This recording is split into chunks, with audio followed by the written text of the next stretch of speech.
চলে আসছি অঙ্কে 20 3 অঙ্কটা। একটি আয়তক্ষেত্রের কর্ণের দৈর্ঘ্য 5 সেমি। কর্ণদ্বয়ের ছেদবিন্দু থেকে আয়তক্ষেত্রের একটি প্রস্থের উপর লম্বের দৈর্ঘ্য 2 সেমি। আয়তক্ষেত্রের প্রস্থের দৈর্ঘ্য কত? তো অঙ্কটা করা যাক।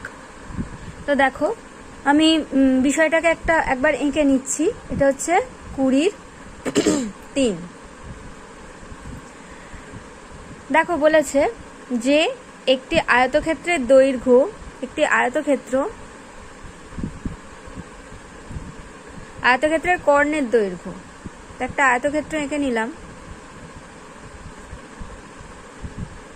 তার কর্ণগুলো হচ্ছে এইগুলো, এই একটা কর্ণ আর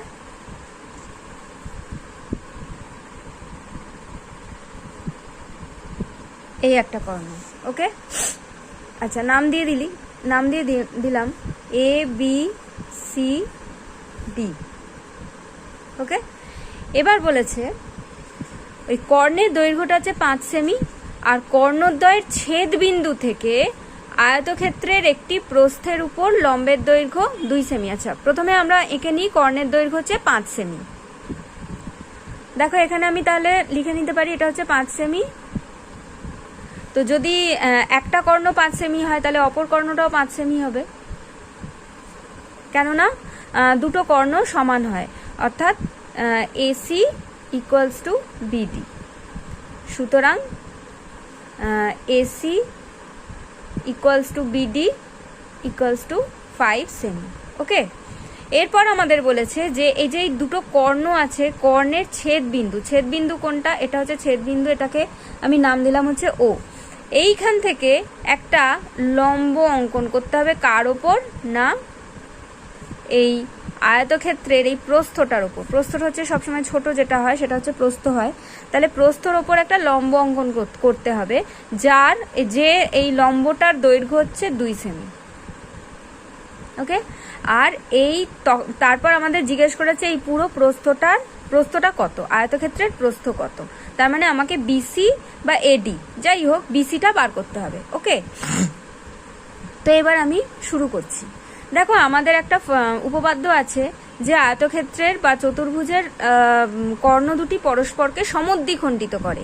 অর্থাৎ সমদ্বিখণ্ডিত করা মানে হচ্ছে এই টোটাল যে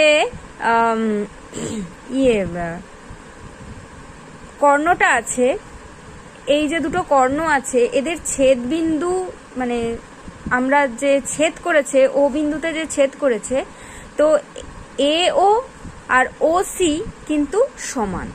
বুঝতে পেরেছো? তাহলে যদি তাই হয়, তাহলে DO আর OBও সমান। আয়তক্ষেত্রের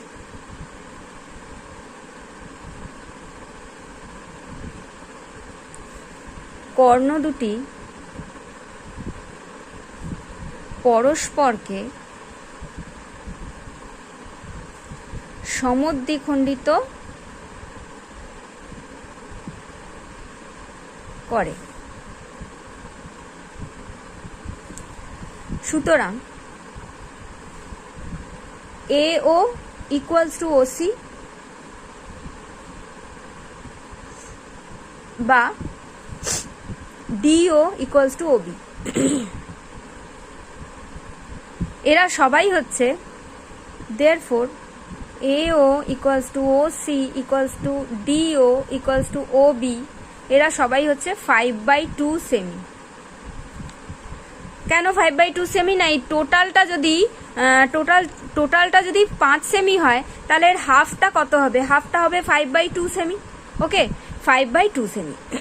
এবার একটু আঁকায় ফিরে আসি। তা 5/2 সেমি যদি হয়, তাহলে এই পোর্শনটা OB, এই পোর্শনটায় হচ্ছে 5/2 সেমি আমি লিখে নিতে পারি।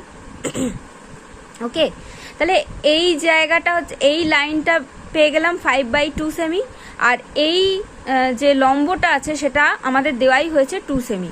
তাহলে এখান থেকে আমরা এই যে লেন্থটা, অর্থাৎ এখানে একটা নাম দিয়ে দিই, M নাম দিয়ে দিই।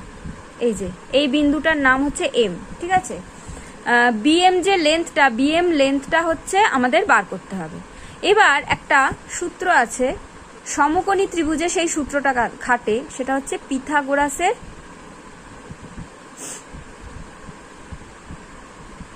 সূত্র।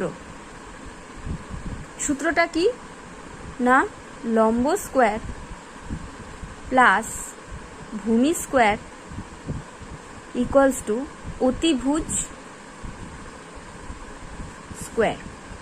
ওকে, এবার এই আঁকাটায় লম্বটা হচ্ছে এইটা ওএম, ওএম হচ্ছে লম্ব। ওকে, ভূমিটা হচ্ছে বিএম আর অতিভুজটা হচ্ছে ওবি। তাহলে সেই অনুযায়ী আমি এখানে লিখে নিচ্ছি। এখানে লম্বটা হচ্ছে ওএম, তাহলে ওএম স্কোয়ার প্লাস ভূমিটা হচ্ছে BM, BM square equals to অতিভুজটা হচ্ছে ওবি, ওবি স্কোয়ার। তাহলে এই প্রথমে আমরা ওএম কত সেটা দেখে নেব। ওএমটা হচ্ছে, দেখো ওএমটা হচ্ছে 2, তাই তো? তা ওএম স্কোয়ার লেখা আছে, তাহলে 2 স্কোয়ার লিখতে হবে। তাহলে এখানে লিখতে পারি আমি 2 স্কোয়ার প্লাস, এবার আমি দেখে নেব বিএমটা কত। দেখো এখানে বিএমটাই বার করতে হবে, তাহলে বিএমটার জায়গায় আমি তো কোন কিছু মান পাবো না, অর্থাৎ বিএম এর জায়গায় আমি বিএমটাই বসিয়ে দেবো। BM square equals two Obi square, এই যে ওবি, ওবি কত, ওবি হচ্ছে 5/2 সেমি, অর্থাৎ আমি এখানে লিখে নিতে পারি 5/2 হোল স্কোয়ার। তাহলে এখান থেকে পাচ্ছি 2 স্কোয়ার মানে কত 4 plus BM square equals two, এটা কত 5 5 25 আর 2 2 4, 25/4। তাহলে এবার আমি এই 4টাকে আমি এই পাশে নিয়ে চলে আসবো। BM square equals two 25/4 minus 4। তাহলে এখান থেকে আমরা কি পাচ্ছি, 4টা হচ্ছে লসাগু, তাহলে কি পড়ে থাকছে 25 মাইনাস 4 4 16, তাহলে কত হচ্ছে 9/4। তাহলে এবার সুতরাং বিএম, এখানে দেখো বিএম স্কোয়ার আছে, তো স্কোয়ার যদি উঠে যায় শুধু বিএম চলে আসে, তখন যদি স্কোয়ার উঠে যায় তাহলে এই পাশে হয়ে যাবে রুট ওভার অফ 9/4। আচ্ছা 9/4 হলে কি হবে, দেখো 9টা লেখা হয় হচ্ছে 3 × 3 ডিভাইডেড বাই 4 হচ্ছে 2 × 2। এবার দুটো 3 এর জন্য রুটের ভেতর থেকে একটা 3 বেরিয়ে আসবে, অর্থাৎ ইকুয়ালস টু 3 আর দুটো এখানে 2 এর জন্য রুটের বাইরে একটা 2 বেরিয়ে আসবে 3/2। ওকে, তাহলে বিএমটা বেরিয়ে গেল আমার 3/2। এবার একটু আঁকাটা দেখে নিই। দেখো বিএমটা যদি 3/2 সেমি হয়, তাহলে এই টোটালটা হচ্ছে এর দ্বিগুণ হবে, কেননা এইটা হাফ, মানে বিএম ইকুয়ালস টু এমসি, দুটো কিন্তু সমান। তাহলে এটা যদি 3/2 হয় তাহলে এটাও 3/2 হবে, ঠিক আছে? তাহলে টোটালটা হবে এটা ডবল, অর্থাৎ 3/2 প্লাস 3/2 অথবা 3/2 × 2, ঠিক আছে? তাহলে দেখা যাক। দেখো লিখে নিয়েছি বিসি ইকুয়ালস টু 2 × বিএম। হ্যাঁ, আমি এক্ষুনি বললাম যে বিসিটা হচ্ছে বিএম এর ডবল, ঠিক আছে? তাহলে বিসিটা আমার কি বেরোবে, বিসি মানে হচ্ছে ওই প্রস্থটা, ঠিক আছে? বিসি ইকুয়ালস টু তাহলে 2 × বিএম এর ভ্যালুটা কত বেরোলো 3/2 এত সেমি, তাহলে 2 2 কেটে গেল, তাহলে রইল 3 সেমি। তাহলে আয়তক্ষেত্রের প্রস্থ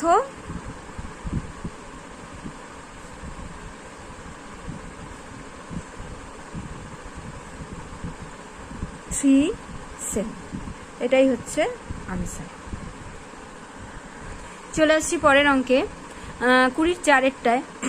দেখো বলেছে একটি বর্গক্ষেত্রের কর্ণদ্বয়ের ছেদবিন্দু থেকে তার যে কোনো বাহুর উপর অঙ্কিত লম্বের দৈর্ঘ্য 2√2 সেমি হলে বর্গক্ষেত্রটির প্রতিটি কর্ণের দৈর্ঘ্য কত? ওকে, তো এই অঙ্কের ছবিটা একটু আঁকা যাক। দেখো এটা হচ্ছে 20-4, এই হচ্ছে ধরো একটা বর্গক্ষেত্র।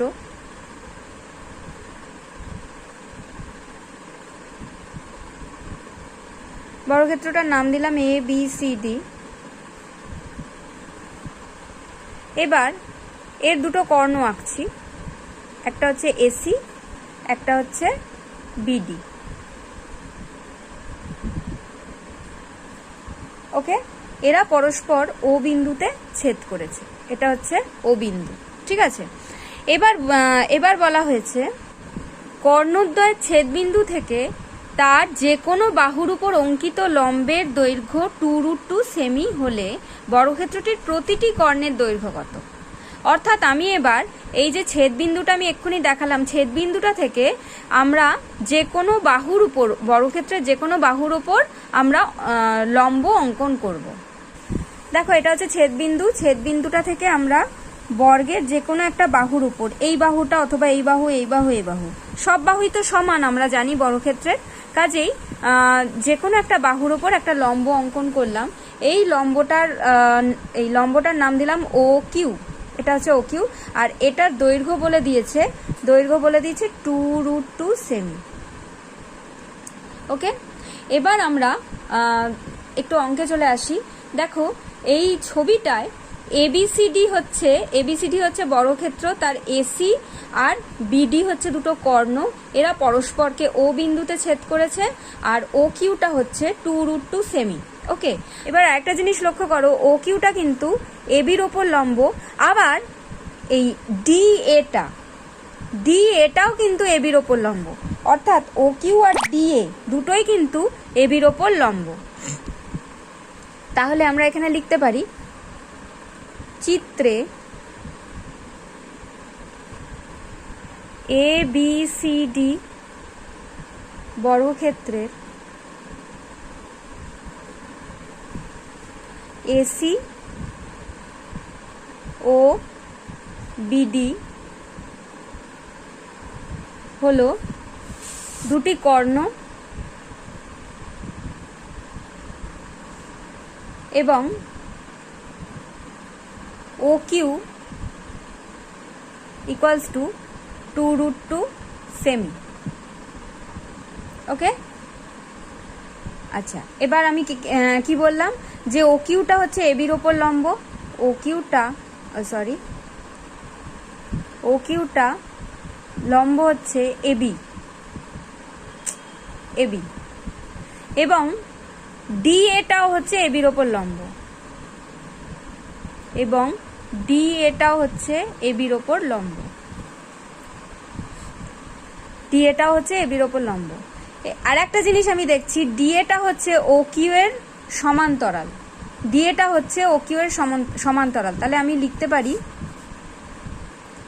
ডি এ সমান্তরাল ও কিউ। আর একটা জিনিস হচ্ছে এই ডি এটা যখন ও কিউ এর সমান্তরাল আর ওটা হচ্ছে এই ডিবি এর মধ্যবিন্দু, ও হলো ডিবি এর মধ্যবিন্দু, সুতরাং আমরা লিখতে পারি, তোমাদের উপপাদ্যেই আছে যে যদি দুটো সমান্তরাল সরলরেখা হয় আর ও যদি এই ডিবি এর মধ্যবিন্দু হয়, তাহলে কি হবে, ডিএ হচ্ছে 2 ইন্টু ও কিউ। তাহলে এখান থেকে আমরা লিখতে পারি ডিএ ইকুয়ালস টু 2 ইন্টু ও কিউ এর মানটা কত, 2√2 সেমি। তাহলে এখান থেকে পাচ্ছি 4√2 সেমি। ওকে, তাহলে আমরা ডিএটা পেয়ে গেলাম, ডিএটা কত পেয়ে গেলাম, 4√2 সেমি। অর্থাৎ ডিএটা যদি পাই তাহলে চারটে বাহুর দৈর্ঘ্যই আমরা পেয়ে গেলাম, কারণ এটা তো একটা বর্গক্ষেত্রের চারটে বাহুর দৈর্ঘ্যই সমান হয়। তাহলে একটা বাহু যদি আমরা পেয়ে যাই তাহলে চারটে বাহুর দৈর্ঘ্যই আমরা পেয়ে যাব। এবার আমরা প্রতিটা কর্ণের দৈর্ঘ্য বের করব। দেখো বইতে দেওয়াই আছে, প্রশ্নে দেওয়াই আছে যে বর্গক্ষেত্রটির প্রতিটি কর্ণের দৈর্ঘ্য কত। ওকে, তাহলে এটাই আমরা বের করব।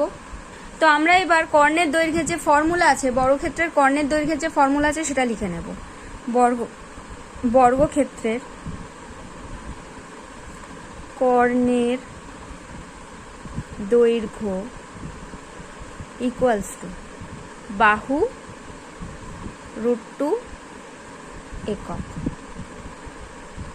অর্থাৎ বাহু এখানে কত বেরোলো, 4√2 ইন্টু √2 আচ্ছা, এককের জায়গায় আমি কত দেব? সেমি। তাহলে 4 ইন্টু √2 আর √2 গুণ করলে কত হবে? 2, এত সেমি। তার মানে প্রতিটি কর্ণের দৈর্ঘ্য হচ্ছে 8 সেমি। তাহলে এটাই হচ্ছে আনসার।